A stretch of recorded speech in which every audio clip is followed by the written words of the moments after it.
Então, eu comecei importando algumas bibliotecas. Importei o Pandas, que é a biblioteca provavelmente mais utilizada para análise de dados. Importei algumas coisas aqui que eu utilizei ao longo do caderno do Scikit-Learn. E bibliotecas de visualização de dados, o Matplotlib e o Seaborn. Essa última linha aqui é simplesmente para ficar um pouco mais fácil de a gente conseguir visualizar os gráficos aqui no caderno. Então, a primeira coisa que eu fiz foi carregar os dados que vocês disponibilizaram com a função readJSON, já que os dados estão em JSON, e comecei a dar uma olhada nos dados. Então essa primeira parte foi basicamente eu conhecendo um pouquinho melhor os dados, vendo as primeiras partidas, vendo as informações das colunas, algumas estatísticas, enfim. Então, como vocês mesmos disseram, nas notas, a parte de limpeza de dados já foi feita. Então a gente pode confirmar isso aqui, que todas as colunas têm o mesmo número de observações, ou seja, o mesmo número de partidas, não tem nenhum dado faltando. Aqui no Describe a gente não percebe nenhum outlier ou alguma discrepância, nem algo assim. Então a gente só confirma o que vocês já disseram nas notas, né? O que a gente consegue ver aqui é que algumas colunas são objects. O que é isso? São strings, ou seja, algumas colunas não são valores numéricos, e isso a gente tem que levar em consideração caso a gente considere essa coluna como o input lá no nosso modelo, porque o modelo ele precisa de valores numéricos, porque senão, se for strings, ele não consegue fazer nada com aquelas strings, digamos assim, ele não consegue extrair informações, ele precisa de valores numéricos para isso. Então, seguindo aqui, eu coloquei os dados, eu coloquei as colunas na ordem que vocês orientaram para colocar. E aqui nessa célula eu simplesmente resetei o índice, porque aqui em cima a gente pode ver que estava os índices 0, 1, 10, 100, 1000. E eu resetei para ficar um pouquinho melhor aqui, 0, 1, 2, 3, 4. Então aqui a gente já consegue ver aquelas colunas que tem strings, o nome dos times, o próprio resultado final. E então esse resultado final que a gente tinha como H, D e A, que é vitória de mandante, empate e vitória de visitante, eu usei o label encoder aqui do Scikit-Learn para transformar essas letras, essas strings do resultado final em números, para a gente ter valores numéricos, para a gente conseguir treinar depois e o modelo conseguir aprender alguma coisa. Então agora H, D e A viraram respectivamente 2, 1 e 0. Então agora que a gente tem o nosso resultado final como números, como valores numéricos, eu plotei aqui esse mapa de calor das correlações entre as variáveis. Então essa terceira coluna aqui é a coluna do resultado final. Então cada quadradinho desses aqui seria a correlação de cada variável com o resultado final. E variar as cores de acordo com essa escala aqui. Então, quanto mais puxado para o azul, o quadradinho, é uma correlação positiva que aquela variável específica vai ter com o resultado final, olhando essa terceira coluna aqui. O que isso quer dizer? Quanto maior o valor daquela variável, maior também o valor do resultado final. Como o nosso resultado final tem maior valor como 2, que é a vitória de mandante, quanto mais azul esse quadradinho da terceira coluna, quer dizer que quanto maior o valor daquela variável, mais nosso resultado final vai ser o 2, que é a vitória de mandante. A gente pode analisar da mesma forma os quadradinhos puxados para amarelo ou laranja. Seria uma correlação negativa, que é quanto maior um, menor o outro, é inversamente proporcional. Então a gente pode ver que essas últimas, a gente ignora essas três primeiras aqui que estão bem pintadinhas, porque esses aqui são simplesmente resultados. Então essa aqui a gente não vai nem utilizar. Então olhando as outras aqui, essas quatro últimas colunas aqui são as mais fortes dentre as que a gente vai realmente utilizar. As com mais cores assim. E a gente confirma o que eu falei antes, porque, por exemplo, o valor em euros aqui do time mandante tá bem azul aqui, tá mais puxado para azul com o resultado final. Ou seja, quanto maior o valor em euros do time mandante, maior o valor do resultado final, que é 2, o nosso maior valor, que é a vitória do mandante. Então tá fazendo sentido. A gente pode analisar da mesma forma pro time visitante, que tá amarelo, que é inversamente proporcional. Quanto maior o valor em euros do time visitante, menor vai ser o valor do resultado final, que é mais perto de 0, que é uma vitória de visitante. Então, seguindo aqui, aqui que eu criei as variáveis x e y, e eu escolhi quais colunas que eu descartei, quais que eu desconsiderei. Então eu desconsiderei os nomes dos times, porque eu não acho que uma string com os nomes dos times vai ser importante para o modelo. Ele vai diferenciar cada time já pelas outras colunas, que para ele vão fazer muito mais sentido, são valores numéricos. E os scores que vocês orientaram, que a gente não pode ter simplesmente o resultado final. E eu desconsiderei o tempo aqui também. Eu poderia ter extraído alguma coisa desse tempo aqui, mas como a gente já tem uma coluna que é da rodada do campeonato, a gente consegue dizer a partir dessa coluna quando que, por exemplo, é um final da temporada ou um começo da temporada. Aqui eu simplesmente dei uma olhada no formato aqui para confirmar tudo certinho. Aqui a gente já pode ver que o nosso y, que é o resultado final, tá como números, não mais letras. Enfim, a gente só tá confirmando aqui algumas coisas. Nessa célula aqui eu separei os dados em dados de treino e dados de teste. Por que a gente faz isso? A gente precisa separar esses dados em treino e teste porque é uma maneira que a gente vai conseguir avaliar o nosso modelo da maneira correta. Fazendo uma analogia com nós como seres humanos, a gente aprende em sala de aula com alguns exercícios e na hora da prova os exercícios são semelhantes, mas não são exatamente os mesmos. É assim que a gente prova que a gente realmente aprendeu o conteúdo. Aqui é a mesma coisa. Nosso modelo vai treinar com os dados de treino e vai ser avaliado a partir da performance dele nos dados de teste, que são dados que ele nunca viu antes. Então aqui eu vou utilizar, a partir desse test size aqui, desse argumento, eu determinei que eu vou utilizar 20% de todos os dados para teste e 80% para treino. Então a próxima etapa aqui foi colocar os dados na mesma escala ou no mesmo intervalo numérico. Por que a gente faz isso? Se a gente subir aqui em cima, a gente pode ver que algumas colunas, por exemplo, o valor dos times, são muito maiores em magnitude numérica mesmo do que outras colunas. Por exemplo, a posição do time, enfim. Algumas colunas têm valores numéricos muito maiores que outras. Isso pode fazer com que o modelo considere muito mais aquelas colunas com valores numéricos muito maiores, mesmo que não necessariamente elas sejam tão mais importantes. Então a gente tem que colocar todos os valores no mesmo intervalo, que vai prevenir o modelo de considerar ou desconsiderar alguns valores de colunas por causa desse fator. Então aqui eu utilizei o Standard Scalar do Scikit-learn e transformei os dados os x, né, que seriam as colunas, para ficarem na mesma escala. Então aqui a gente pode confirmar que eles ficaram agora todos na mesma escala, alguns negativos, outros positivos. Para nós está fazendo muito menos sentido isso, mas para o modelo faz muito mais, e é isso que importa. Então aqui finalmente eu criei o modelo de classificação. Eu utilizei uma floresta aleatória aqui do Scikit-learn, uma Random Forest Classifier aqui.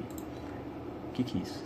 Ela utilizou, que eu estipulei, 250 árvores de decisão para tomar a decisão dela mesma. Ou seja, ela vai considerar os votos, as classificações de 250 árvores de decisão para tomar a própria decisão. Então nosso modelo, ele vai lá, cada árvore das 250 vai pegar um subconjunto de variáveis. Esse subconjunto é dividido aleatoriamente entre todas as árvores e vai considerar o voto de cada uma, a classificação de cada uma. Então se de 250 árvores, digamos que 200 tenham classificado uma partida em específico como vitória de mandante, o nosso modelo de floresta aleatória vai considerar aquela partida como vitória de mandante. Eu falei sobre subconjuntos ali de variáveis. Por que elas consideram só um subconjunto e de forma aleatória? Isso previne um sobreajuste do nosso modelo. O sobreajuste seria quando o modelo simplesmente memoriza todos os dados. Então ele performaria bem em treino, mas mal em teste. Seria, fazendo aquela mesma analogia de antes, Seria um aluno decorando todo o conteúdo, mas não realmente aprendendo aquele conteúdo. Então ele funciona dessa maneira, que é para prevenir isso. E cada árvore de decisão, ela funciona de uma maneira seguinte: ela vai separando os dados, fazendo perguntas para os dados, digamos assim. Então ela divide os dados lá no começo. Ela faz uma pergunta: ok, é tanto, ou é maior que tanto, ou menor que tanto, ou algo assim. E daí, a partir daí, começa a dividir os dados e vai fazendo mais perguntas, dividindo cada vez mais os dados, até que a gente consiga classificar todos da maneira correta. Então aqui com o fit eu treinei os dados, com os dados de treino. Aqui eu criei uma variável preds, que é para armazenar todas as previsões do nosso modelo nos dados de teste. Então é com esse preds aqui que a gente vai bater com o y-test, que seria o nosso gabarito, e ver como é que o nosso modelo se saiu.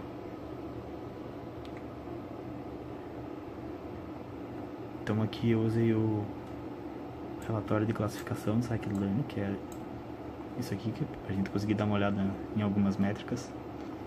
Eu botei a acurácia aqui, que eu vou falar um pouquinho depois, e a matriz de confusão, só para dar uma olhada. Daí eu botei essa matriz de confusão num mapa de calor para ficar um pouco mais fácil de visualizar tudo isso. Então o que seria essa precisão, recall e F1 score aqui? Precisão é, como o próprio nome diz, por exemplo, se a gente analisar a precisão em relação à classe 2, de 54%. O que isso significa?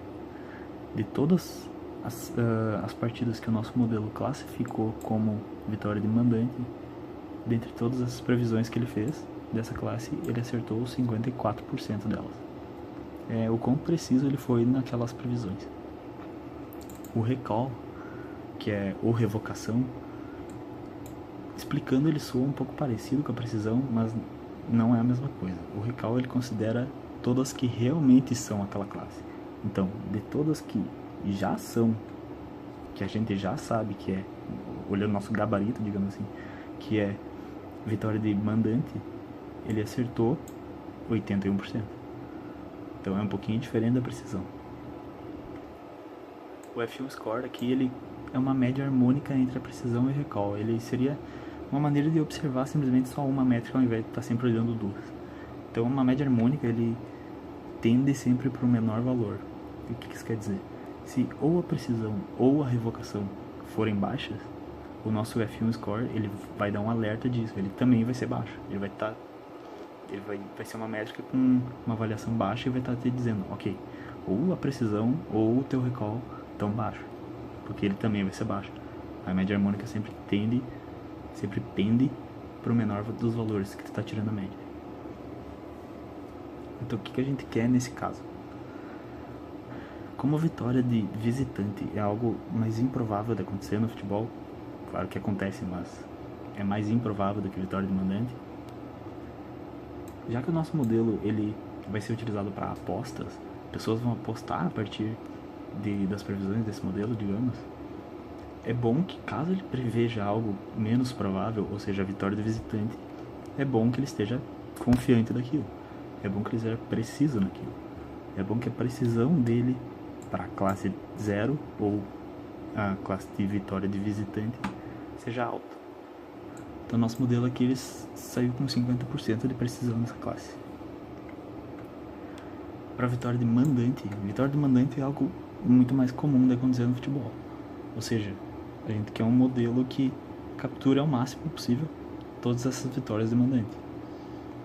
A gente quer uma revocação alta para a classe de vitória de mandante.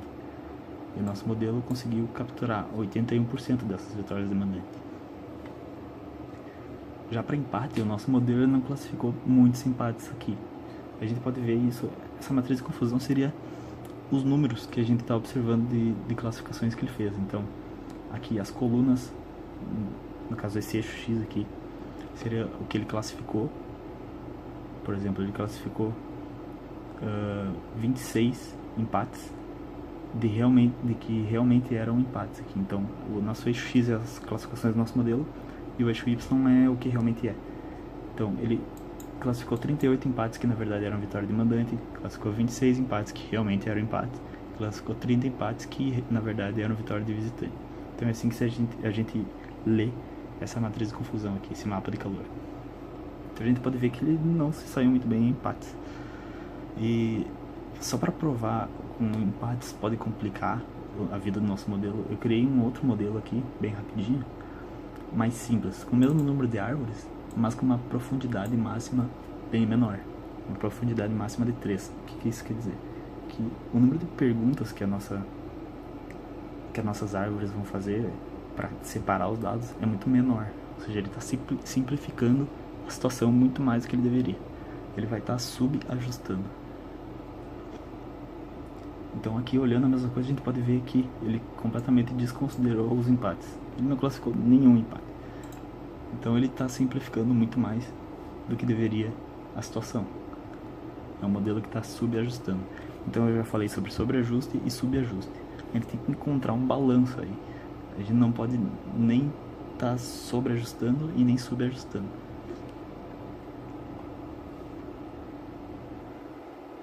Então, outra coisa que é legal a gente dar uma olhada aqui é quais features, quais colunas que o nosso modelo considerou mais importante depois de treinar. O que ele considerou mais importante? Então, a gente pode ver que os últimos 4 números aqui são os com valores mais altos em relação aos outros. O que significa que ele considerou as últimas 4 colunas como as mais importantes. O que bate com o que a gente observou lá em cima no mapa de calor das correlações. As últimas 4 colunas são as que têm mais correlação, seja negativa ou positiva, com o resultado final. O que é importante dizer aqui também é que não é porque elas são correlacionadas que uma causa a outra. Correlação não significa causalidade. Não é porque o valor, enquanto o valor de uma está subindo, a outra também está, que o valor dessa uma está fazendo com que o valor da outra esteja subindo também. Então correlação não indica causalidade.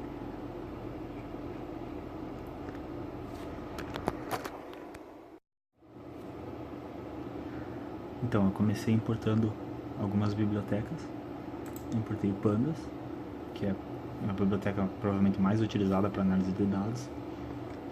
Importei algumas coisas aqui que eu utilizei ao longo do caderno do Scikit-Learn e bibliotecas de visualização de dados, o Matplotlib e o Seaborn. Essa última linha aqui é simplesmente para ficar um pouco mais fácil de a gente conseguir visualizar os gráficos aqui no caderno. Então, a primeira coisa que eu fiz foi carregar os dados que vocês disponibilizaram com a função readJSON, já que os dados